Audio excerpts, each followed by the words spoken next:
예수님의 사랑만큼 열심히 하는. 훌륭합니다. 이거는 이제 상대방 이야기 들어봐야 되거든. 안녕하세요. 안녕하세요. 안녕하세요. 그동안 평안하셨습니까? 네. 오늘은 고린도전서 38번째 강의입니다. 제목은 먹으러 모일 때 서로 기다리라. 조금 독특하죠? 네. 이거 성경에 쓰여져 있는 글귀입니다. 저도 이 구절 처음 봤을 때 깜짝 놀랐어요. 저런 말씀이 성경에 쓰여져 있나? 오늘 이 말씀 하기 전에 네. 우리 지난번 강의 때 기억나는 것이 있으면 우리 말씀해 주시죠. 예. 예수님이 오셨던 것은 그 가부장적인 창조 질서를 이제 새로운 창조 질서로 하시기 위해 오셨다는 말씀을 듣고 예. 와, 예수님도 이렇게 얘기해도 되나 싶은데 예수님도 페미니스트셨구나. 이런 생각이 들더라고요. 예. 평등, 양성 평등을 위해서 엄청 고민을 하시고 또 새로운 창조 질서를 위해서 힘쓰셨구나라는 생각을 했습니다. 예, 사실 당대의 관점에서 보면 예수님이 어마어마한 페미니스트이셨죠.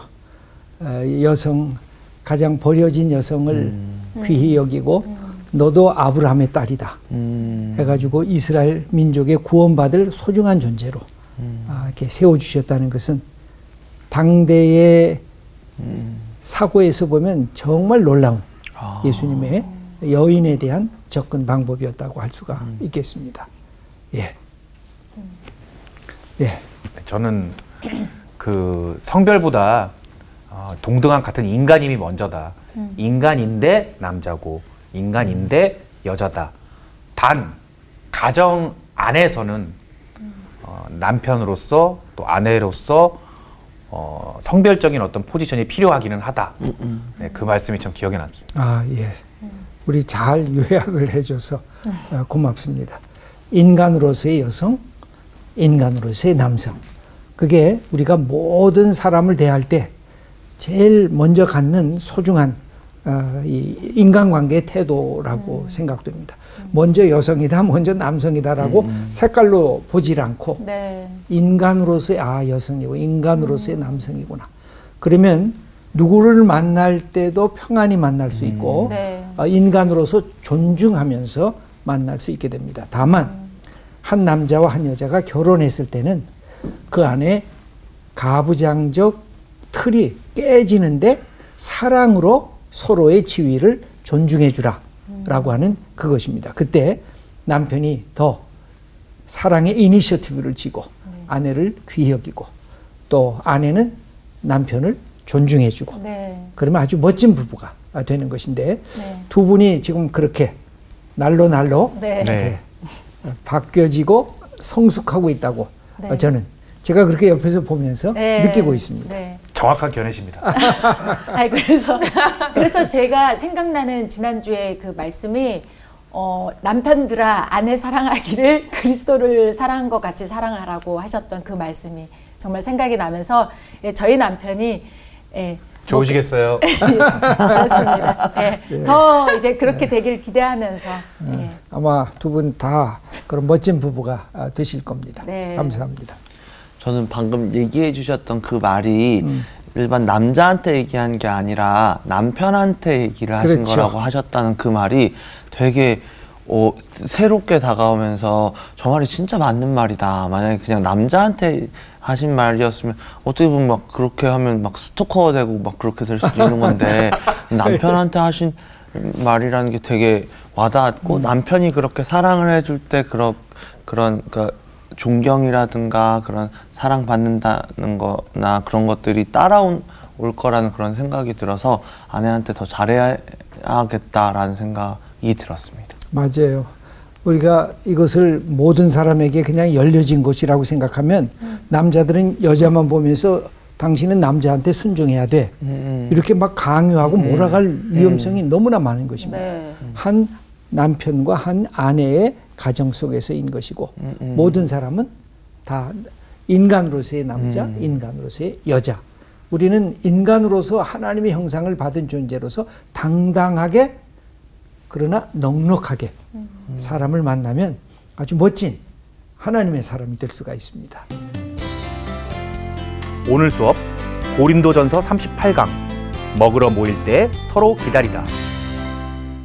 예, 오늘은 먹으러 모일 때 서로 기다리라. 여러분, 밥 먹는 것이 삶에서 얼마나 소중합니까? 너무 소중. 기독교는 밥 먹는 것 굉장히 귀중하게 여깁니다. 우리는 종종 예수님이 이 먹는 것으로만 사는 것이 아니라 하나님의 말씀을 먹는 것으로 산다고 하니까 주로 먹는 것이 이거 하나님이 영적으로 좋아하지 않는 거구나 혹 오해할 수도 있습니다. 근데 우리가 먹는 것, 떡으로만 사는 것이 아니라 그러니까 떡으로 살아야 된다는 뜻입니다.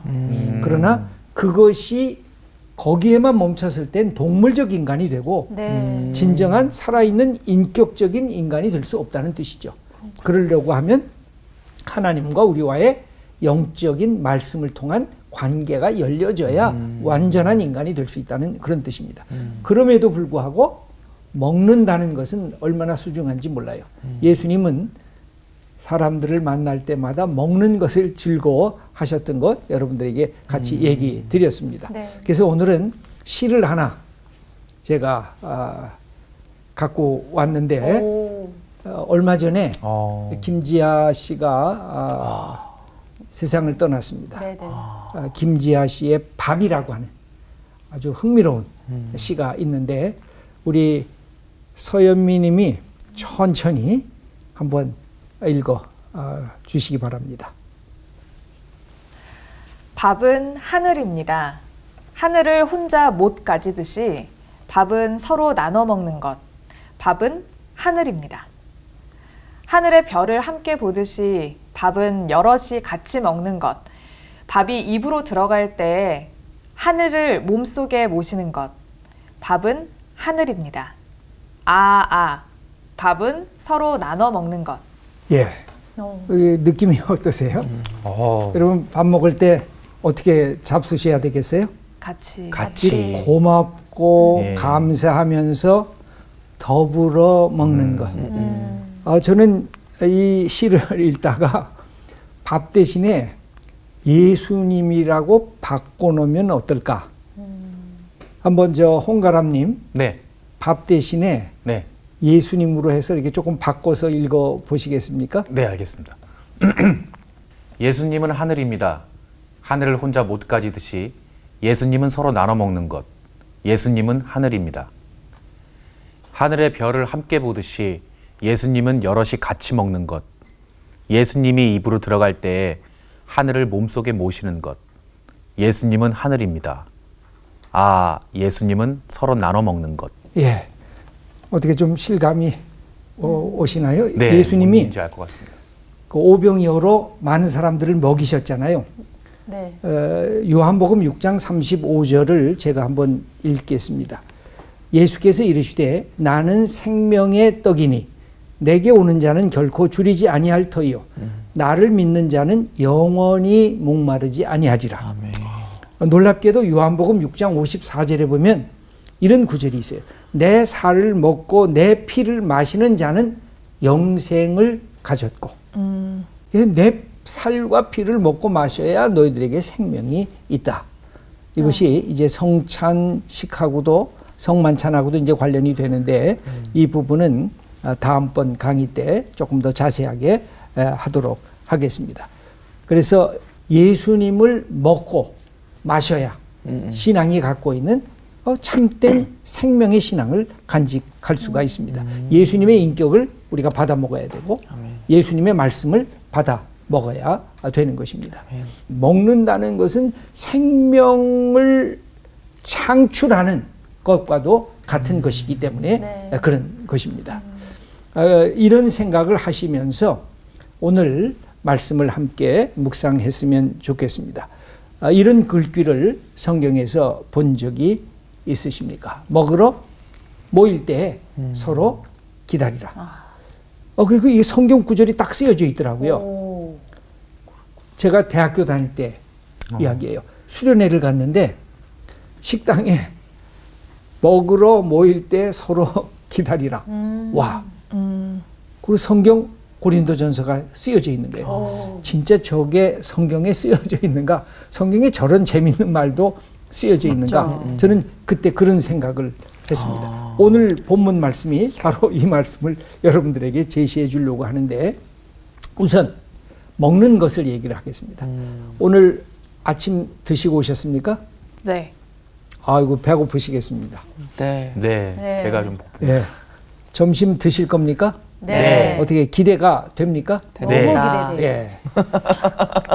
두 그릇 정도. 뭐 점심 얘기하니까 벌써 이게 얼굴이 다 다시 화사하게 살아났어요.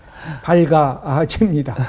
많은 행복이 있지만 밥 먹는 것처럼 또 좋은 행복이 없을 것입니다. 그게 참 불쌍한 분들이 어떤 분들이에요. 밥이 밥상에 진수성찬으로 이렇게 차려졌는데도 못 잡수시는 분.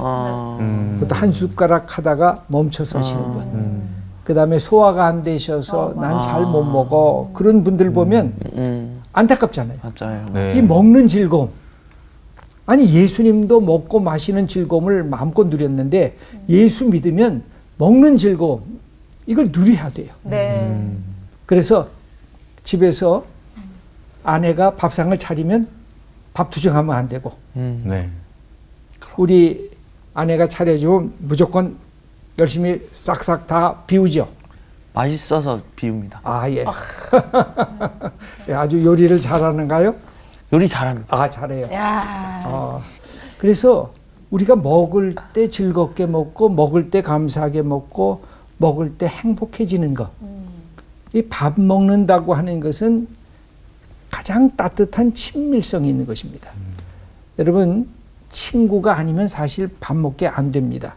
그 밥 먹는 자리가 괜히 불안하고 불편하죠. 맞아. 근데 친구하고 같이 먹을 때는 편안하고 즐겁습니다.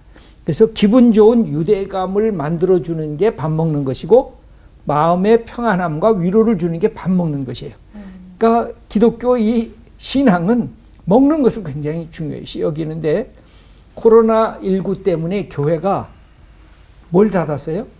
식당 문을 닫아버렸어요. 그러니까 성도님들이 모여서 밥 먹으면서 거룩한 수다를 떠는 자리를 잃어버리고 말았어요. 맞아. 저는 그것이 제일 안타까웠어요. 교회 공동체는 말씀 공동체이지만 밥상 공동체이기도 한 거예요. 네. 그래서 구역 모임에 가면은 서로가 먹어요. 옛날에는 반드시 먹었어요. 네. 요새는 그냥 약식으로도 하기도 하지만, 구역 모임을 하면 맞아. 이렇게 막 먹고, 남편 어떻게 지냈어? 아이는 잘 자라? 그러면서 함께 수다를 떨면서 하나님 안에서 서로 사귐을 갖는 게 바로 이 먹는 공동체입니다. 그래서 우리가 갖고 있는 공동체는 밥상 공동체, 말씀 공동체, 이 두 가지를 어떻게 잘 아우러 갈 수 있을까 하는 것이 아주 중요한 것입니다. 소통의 자리이면서 서로 같이 모이면 어떻게 돼요? 하나가 되는 거죠. 우리 서양식은 자기 있게 딱 나오잖아요. 네. 본래 우리 옛날에 먹을 때는 어땠어요? 여기 큰 앞에 국그릇이 있고, 그쵸. 또는 다 찌개가 같이. 있으면 내 숟갈도 들어가고 네 숟갈도 들어가고 내 침도 묻어서 들어가고 네 침도 내가 먹고, 그러면서 네가 감기 걸리면 나도 감기 걸리고. 근데 이 코로나가 오면서 이 모든 것들이 다 개별화되기 시작했어요. 그것도 저는 조금 안타까운 그런 마음이 좀 있습니다. 그래서 이 먹는 것, 근데 이 먹는 것 때문에 고린도교에 문제가 생겼어요. 누구는 따로 먹고 누구는 왔더니 다 밥상이 비어 있는 거예요. 아, 너무 기분 나쁘죠, 진짜. 또 어떤 사람이 먼저 먹었을까요? 시간이 있는 사람. 그 다음에 재정적인 여유가 있는 사람. 근데 어떤 사람은 못 먹었을까요? 직장에 나가서 수고하고 땀 흘리고 노동일 하다가 좀 늦게 왔어요. 근데 교회 공동체가 당대에는 식사와 성만찬을 동시에 했어요. 그랬구나. 그러면서 함께 했는데 성만찬을 한다 그러면서 다 먹고 나오니까 없어요. 내가 먹을게. 서럽다, 진짜. 그러니까 교회 공동체가 갈등이 시작이 된 거예요. 야, 왜 우리 거 안 남기고 혼자 먹어? 아니, 너 늦게 왔잖아. 우리가 이것도 다 먹을 수밖에 없었지. 그러면서 갈등이 생겨져서 오늘의 바울의 안타까운 꾸중이 나타나는데 고린도전서 11장 17절 김복규님 한번 읽어주시죠. 내가 명하는 이 일에 너희를 칭찬하지 아니하나니 이는 너희의 모임이 유익이 못되고 도리어 해로움이라. 예, 모인다는 게 뭐예요? 예수 그리스도의 이름으로 공동체가 모인 거거든요. 그러니까 이게 거룩한 공동체예요. 그냥 어쩌다가 모인 게 아니라 예수 믿는 사람들이 남자도 여자도 힘 있는 자도 힘 없는 자도 부자도 가난한 자도 같이 모였다고요. 근데 모이는 것이 해가 된다. 모여서 기뻐해야 되고 모여서 감사하고 모여서 하나님께 예배를 드려야 되는데 그 속에서 싸움이 일어나고 갈등이 점점 커지는 것은 이게 옳은 게 아니다 하고 바울이 걱정을 하고 있는데 바울이 표현을 보면요. 너희를 칭찬하지 아니하나니 이거는 책망하고 꾸중한다는 것을 너무 강력하게 표현하려니까 좀 부담을 느낄까 봐 칭찬 내가 안 하겠다. 이게 문제 있다는 점을 지적하는 거죠. 우회적인 표현이라고 할 수가 있습니다. 그랬을 때 교회 공동체는 어떤 공동체가 되어야 되느냐? 배려 공동체가 되어야 된다는 거죠. 남을 여유 있게 끌어안는 그런 환대할 줄 알고 영접할 줄 아는 공동체가 돼야 되는데 특히 뭐 할 때? 밥 먹을 때. 네. 여러분 옛날부터 밥 먹을 때 뭣도 안 때려요? 개도 안 개도 간섭하지 않는다는 말. 밥 먹을 때 얼마나 소중해요. 맞아요. 거기에 내 모든 진심이 들어가 있잖아요. 네. 이 밥 먹는 게 우리의 삶에서 너무너무 중요한 것입니다. 그래서 밥을 함께 먹을 때 진짜 풍성하게 먹고 맛있게 먹고 서로 격려하면서 같이 보듬으면서 먹는 이 자세가 이 기독교 공동체에도 얼마나 소중한 덕목인지 모르겠습니다. 근데 혼자만 끼리끼리만 마련하는 음식을 후딱 먹어 치워버립니다. 나중에 올 사람을 위해서 좀 기다리지 않고 그 사람을 위해서 남겨놓지도 않고 그래서 바울은 이런 모습을 보면서 야 먹으러 모일 때는 서로 좀 기다려. 그리고 같이 먹어. 함께 먹으면서 공동체의 의식을 서로 나눠야 되지 않는가. 그렇게 부탁을 하고 있는 것입니다. 당대에 그래서 애찬, 아가페라고 하는 것과 러브 피스트죠. 그 다음에 주님의 만찬, The Lord's Supper. 이것이 함께 가다가 숫자가 많아지고 그러다가 보니까 점점 이 두 가지가 분리되기 시작을 합니다.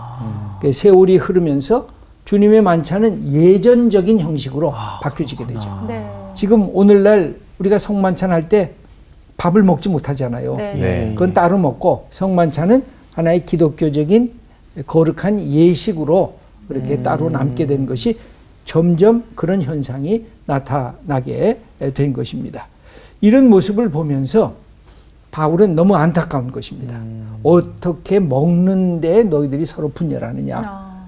고린도전서 11장 18절을 홍가람님 읽어주시죠. 먼저 너희가 교회에 모일 때 너희 중에 분쟁이 있다 함을 듣고 어느 정도 믿거니와. 예, 바울이 계속 소식을 듣는데 분쟁 소식을 두 번 들었어요. 네. 하나는 1장에 나타나죠. 나는 바울파요. 나는 게바파요. 나는 아볼로파요. 그러면서 사도들에 의해서 고린도 교회가 분파를 하기 시작을 합니다. 그래서 그것은 사도들이 잘못한 것이라기보다는 내가 그 사도에게 속했다고 하는 사도를 빙자한 고린도 교인들의 분파했을 것이라고 추정이 됩니다. 근데 오늘 고린도전서 11장에 나오는 분파는 뭐냐면 주님의 만찬을 한다 그러면서 식사 공동체로 모였는데 부자와 가난한 자들이 갈등을 일으키기 시작한 것입니다. 좀 힘이 있는 사람들, 재정적인 여유가 있는 사람들, 바깥에 나가서 노동을 하지 않아도 되는 사람들은 먼저 와서 빨리 먹고 노동을 하고 가난하고 비천한 노동자들은 늦게 와서 먹으면서 교회 공동체가 깨지기 시작한 거예요. 야, 우리 것도 좀 먹게 해두라. 좀 우리하고 같이 먹으면 안 되냐. 그러면서 다투게 된 것이 오늘 고린도전서 11장의 이야기입니다. 공통점은 하나 되는 것을 깨뜨려 버린다는 것이죠. 우리가 하나인데, 우리가 그리스도 안에서 공동체인데 왜 너희들 아직도 유유상종하고 끼리끼리 놀고 그래서 서로가 서로를 미워하고 혐오하고 배제하는 형태로 나가고 있느냐. 이거 안 된다. 그건 교회가 얼마나 사랑의 공동체고 남을 아끼고 배려하는 공동체인데 이것이 깨지지 않느냐. 바울은 걱정하면서 그렇게 문제를 제기한 것입니다. 그래서 고린도 교회의 문제를 이렇게 더 구체적으로 보면 바로 이런 것입니다. 굶주림이 발생할 것입니다. 예배에 일찍 모인 사람들, 늦은 시각에 오는 근로자들. 그래서 먼저 식사한 사람 때문에 늦게 식사하러 온 사람들이 먹을 것이 다 떨어져 굶주리는 경우가 발생을 했던 것입니다. 고린도전서 11장 21절을 여윤정님 읽어주시죠. 이는 먹을 때에 각각 자기의 만찬을 먼저 갖다 먹으므로 어떤 사람은 시장하고 어떤 사람은 취함이라. 예, 어떤 사람은 배가 고프고 어떤 사람은 다 취해서 그냥 흥청망청하고. 그러니까 이 그리스도 안에서의 진정한 공동체가 깨지기 시작한 것이에요. 바울은 큰 충격을 받으면서 이 부분이 단순히 먹는 문제뿐만이 아니라 성만찬의 본래적 취지를 훼손시키는 것이라고 여기게 됩니다. 그거 안 돼. 그래서 엄중하게 고린도 교회 성도들을 향해서 경고한 것입니다. 두 번째로 보면 이 갈등이 사회적 경제적 갈등으로 이게 확대가 되기 시작했어요. 늦은 시각에 온 가난하고 비천한 노동자들인 성도들을 배려하지 않는 태도였습니다. 이것은 유기체적인 교회의 하나됨을 깨뜨려 버리는 것. 교회는 생명체인데 하나됨의 생명체인데 너희들이 서로를 멸시하고 서로를 분리하고 서로를 미워하면서 갈등하면 되겠냐 하는 것입니다. 여기 고린도전서 10장 17절 서현미님 한번 읽어주시죠. 떡이 하나요 많은 우리가 한 몸이니 이는 우리가 다 한 떡에 참여함이라. 예, 우리가 한 떡에 참여하는 것입니다. 그래서 본래 우리 성찬식을 할 때 본래 큰 떡을 갖다 놓죠. 그걸 이렇게 자르는 것입니다. 그래서 너도 여기에 속해 있고 너도 여기에 속해 있고 그래서 우리가 하나의 떡에 참여한 것이다. 그 사실을 강조하는 것입니다. 또 고린도전서 11장 18절 이하를 김복규님 읽어주시죠. 먼저 너희가 교회에 모일 때 너희 중에 분쟁이 있다함을 듣고 어느 정도 믿거니와 그런즉 너희가 함께 모여서 주의 만찬을 먹을 수 없으니. 여기 그렇게 했죠. 함께 모여서 네. 주님의 만찬을 먹을 수가 없는 그 모습이 이래서는 교회가 안 된다. 어떻게 가난한 자, 연약한 자를 배제하느냐. 항상 강한 자는 왜 강해졌어요? 약한 자를 세우려고. 지식이 많은 자는 왜 지식이 많아졌어요? 모르는 자를 깨우치게 하려고. 내가 갖고 있는 능력이 많으면 능력이 없는 사람들을 이것을 나눠주려고. 그래서 항상 먼저 배운 자, 먼저 가진 자, 먼저 높이 올라간 자, 그 사람들의 가장 큰 덕목은 뭐예요? 연약하고 소외되고 버려진 자에 대한 배려와 관심을 가지면 이게 좋은 지도자가 되는 거예요. 근데 힘을 갖는 것, 거기에만 목표를 향하고 거기에 소외된 자들을 관심을 갖지 않으면 그 지도자는 좋은 지도자가 되질 못하고 그 공동체는 아름다운 조화스러운 공동체가 되지를 못하는 것입니다. 여기 그래서 교회를 멸시하고 가난한 자들을 부끄럽게 하는 오만함이 일어나게 됐습니다. 근데 이게 한번 작은 해프닝으로만 일어난 게 아니라 반복되었던 것 같아요. 항상 나쁜 일은 해프닝으로 일어나고 끝나면 돼요. 근데 이게 반복이 되면 아주 큰 어려운 문제가 발생하게 됩니다. 그러면서 바울이 고린도전서 11장 22절에 말씀하고 있는데 우리 헌가람님 읽어주시죠. 너희가 먹고 마실 집이 없느냐? 너희가 하나님의 교회를 업신여기고 빈궁한 자들을 부끄럽게 하느냐? 내가 너희에게 무슨 말을 하랴? 너희를 칭찬하랴? 이것으로 칭찬하지 않노라. 예, 바울이 아주 단호하게 얘기를 하죠. 너희들 집에서 배고프면 집에서 먹고 와. 왜 여기 와서 다른 가난한 사람이 먹을 것 같이 네가 다 먹어. 집에서 먹고 그 다음에 와서 가난한 사람들 위해서 좀 그거를 배려해서 남겨두면 안 돼? 아니면 기다리면서 그들과 함께 같이 먹으면 안 돼? 왜 너 혼자 먹고 그래? 이게 사실 여러분 집에서 두 분 기도하죠. 네. 그 식사할 때 우리 김복규님도 가족하고 같이 하죠. 네. 어떨 때는 한 사람이 기도할 때도 있지만 각자 기도할 때가 있어요. 네. 그럼 누가 빨리 기도한 사람이 눈을 먼저 뜨잖아요. 네. 그럼 어떻게 해요?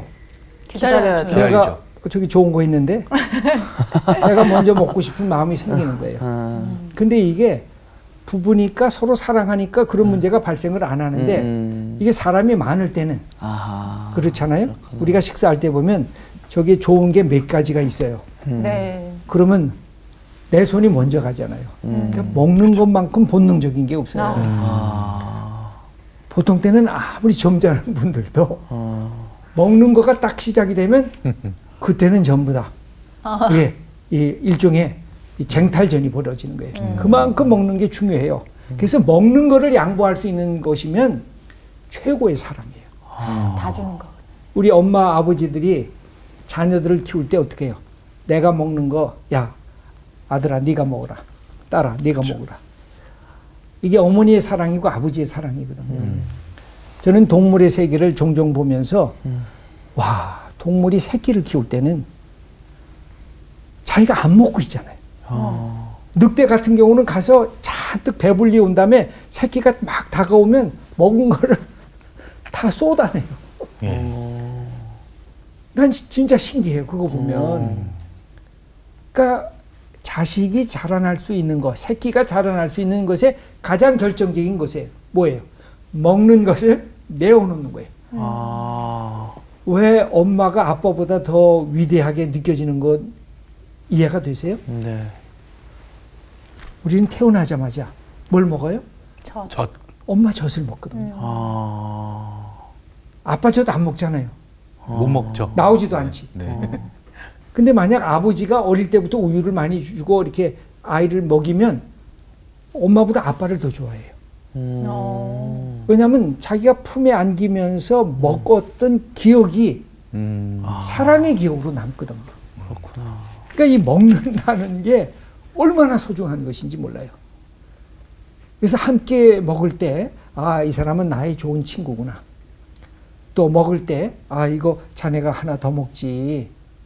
그런 마음을 갖는다는 것은 대단한, 이게 자기 컨트롤이 된 사람이고 남을 배려할 줄 아는 넉넉한 사람이에요. 근데 고린도 교회 이것이 무너졌어요. 바울이 왜 사랑을 얘기를 할까요?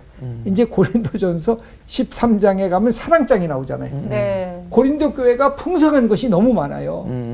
은사도 많고 성령의 경험도 많고 그리고 병 고치고 예언하고 방언하고 이런 여러 가지 영적인 선물들을 너무 많이 받았어요. 근데 고린도 교회가 교만한 거예요. 고린도 교회 성도들이 서로가 용납을 못하는 거예요. 조금 다르면 정죄하고 넌 나하고 달라. 같이 그리스도를 믿는데도 불구하고. 뭐가 없어요? 사랑이 없는 거예요. 야. 이 사랑이 없으면 아무것도 아니죠. 그렇구나. 여러분 같이 예수 믿으면서 가족의 공동체가 사랑이 깨지면요. 예수 믿는 게 아니에요. 얼마나 속에 분노가 발생을 해요. 탄식이 발생해요. 그런 점에서 바울은 먹으러 모일 때에 너희들이 서로 기다리라. 이건 뭐예요? 사랑하라는 거예요. 남을 배려할 줄 알아야 된다는 거죠. 그래서 서로 기다리라는 말씀이 나오는데 여기에 바울은 그래도 아주 참 놀라운 것이 있어요. 내 형제들아 하고 따뜻하게 말합니다. 여러분들은 나의 형제고 나는 여러분의 형제고 여러분들은 서로가 형제 자매다. 그러므로 그리스도 안에서 가진 이 축복을 놓치면 안 된다. 오늘 본문이 여기에 나옵니다. 고린도전서 11장 33절. 여윤정님 읽어주실래요? 그런즉 내 형제들아 먹으러 모일 때에 서로 기다리라. 예, 서로 기다리라. 그래서 뭐 모임할 때든지 또 가정에서 함께 할 때 기다리고 자녀들이 나 먼저 먹을래요가 아니라 야 아빠가 여기 앉아서 같이 먹어야지. 엄마가 지금 저기 지금 부엌에 있지 않니? 여기 나와서 우리 같이 먹어야 돼. 이걸 강조해 줘야 돼요. 그렇지 않고 엄마 아빠가 앉지도 않았는데 음식이 나왔다고 자식들이 자기들만 먹을 생각을 하면 이 가정의 사랑의 교육이 결핍된 것이라고 할 수가 있습니다. 맞아. 먹으러 모일 때 서로 기다리라. 저는 이 말이 아주 참 재밌고 멋졌어요. 그래서 교회 수련회 갔는데 식당에 이것이 딱 써 있어요. 아, 맞아. 교회는 밥상 공동체구나. 근데 함께 사랑으로 배려하는 공동체구나. 아, 이것이 제 마음에 깊이 들어왔던 기억들이 있고 지금도 가끔 이 생각을 해요. 내가 먹으러 모일 때 나 혼자만 빨리 먹는 거 아닌가. 어떻게 같이 먹을 수가 있을까. 그죠?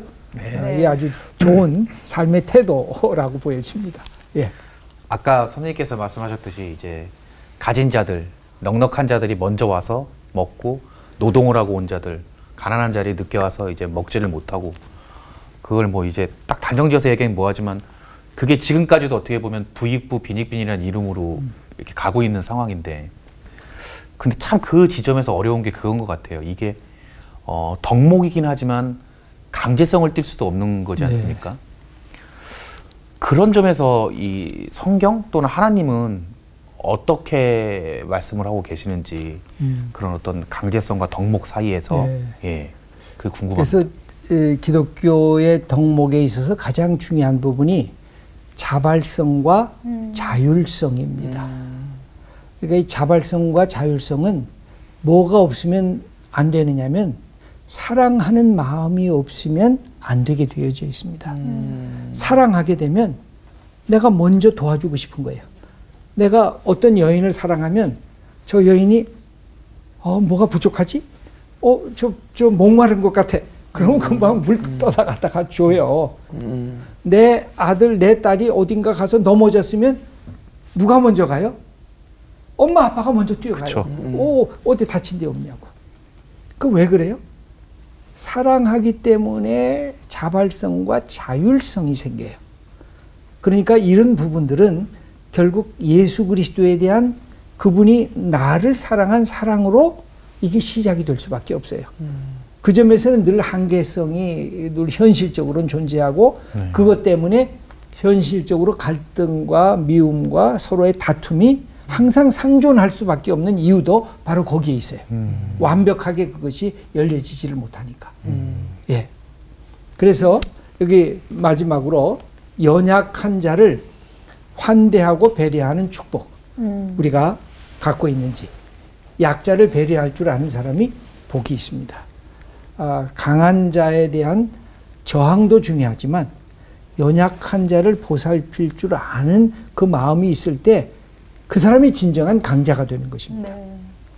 그러면 여기 흥미로운 우리 잠언서를 우리 읽어보겠습니다. 잠언서 19장 17절 서현미님 읽어주시죠. 가난한 자를 불쌍히 여기는 것은 여호와께 꾸어드리는 것이니 그의 선행을 그에게 갚아주시리라. 예, 가난한 자를 불쌍히 여기는 것은 아멘. 우리가 하나님께 꾸어드리는 거예요. 그럼 꾸어주면 어떻게 해야 돼요? 내가 받아야 되잖아요. 재밌잖아요? 내가 연약한 자와 힘든 자를 내가 도와주는 것은 하나님이 나한테 빌려가는 거라고요. 그러면 하나님이 빌려가시니까 하나님이 나에게 갚으시죠. 갚으실 거란 말이죠. 뭘로? 더 풍성하게. 아멘. 더 선한 것으로. 더 아름다운 것으로. 나에게 갚아주실 것이니까 연약하고 힘든 자를 돕는 것을 너무 아끼지 않는 게 좋지요. 그죠? 나 이거 아까운데 이거 내가 어떻게 벌었는데 이거 얼마나 소중한 건데 자기 걸 아끼는 데는 짠돌이와 짠순이가 되되 남을 도울 때는 넉넉하게 아 이거 내가 도와주면 하나님이 나에게 빌려가는 거구나. 그렇게 생각하시면 좀 도와줄 마음이 생기지 않아요? 네. 그죠? 네. 네. 그렇게 배려를 하라는 것입니다. 그 다음에 잠언서 29장 7절 김복규님. 의인은 가난한 자의 사정을 알아주나 악인은 알아줄 지식이 없느니라. 예. 의로운 사람은 가난하고 힘든 사람들의 사정을 저 사람 정말 힘들구나. 그래서 공감도 하고 함께 안타까운 마음으로 염려도 할 줄 아는 그런 넉넉한 사람이 되는데 이게 못된 사람은 저놈 나 상관없어. 나하고 무슨 상관이야. 나는 나대로 살면 되지 뭐. 하고 딱 단절을 해버린다는 거죠. 예. 또 사도 바울은 이것을 이렇게 표현했습니다. 서로의 무거운 짐을 나누는 것이 사랑의 법을 이룬다고 말씀을 합니다. 갈라디아서 6장 2절 홍가람님. 너희가 짐을 서로 지라 그리하여 그리스도의 법을 성취하라. 예. 어때요? 뭘 져요? 짐을, 무거운 짐을 같이 져라. 어려운 짐, 무거운 짐. 그것을 우리가 함께 질 때, 참 소중한 사람이구나. 저 사람 멋지고 매력적인 사람이네. 더 많이 배울수록, 더 많이 가질수록, 더 지식이 쌓일수록, 더 능력이 많을수록 그런 마음을 품게 되면 그런 사람이 있는 자리가 축복의 통로, 축복의 자리가 돼요. 그래서 여러분들 내 것에 대한 소중함을 간직도 하지만 그것을 남에게 베풀 줄도 아는 그런 하나님의 사람이 되었으면 좋겠습니다.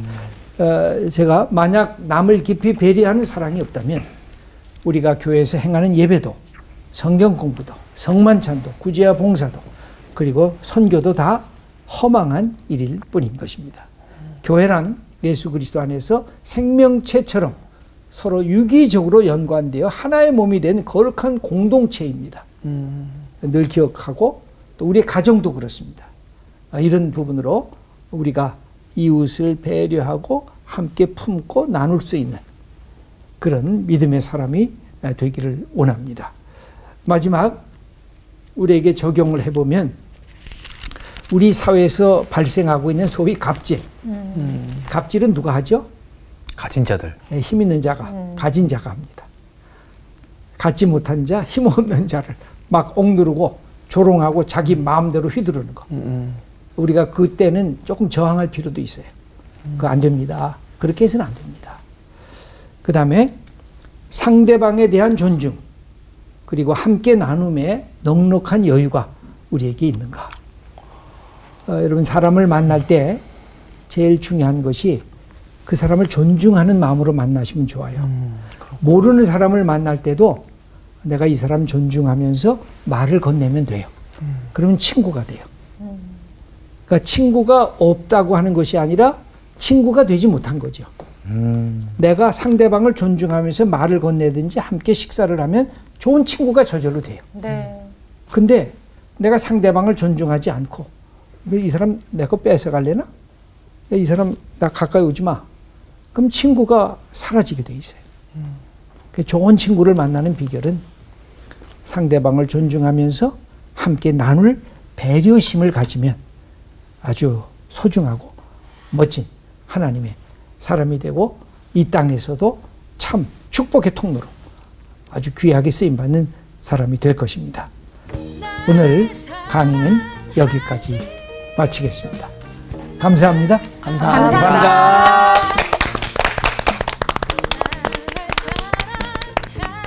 하나님한테 좀 많이 구워드려야겠어요. 맞아요. 네.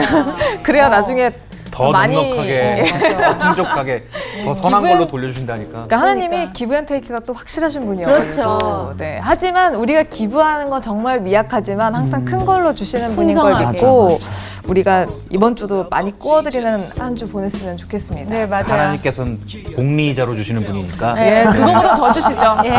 또 한 주간 또 그렇게 실천하는 삶을 또 살아 나갑시다. 네. 갑시다.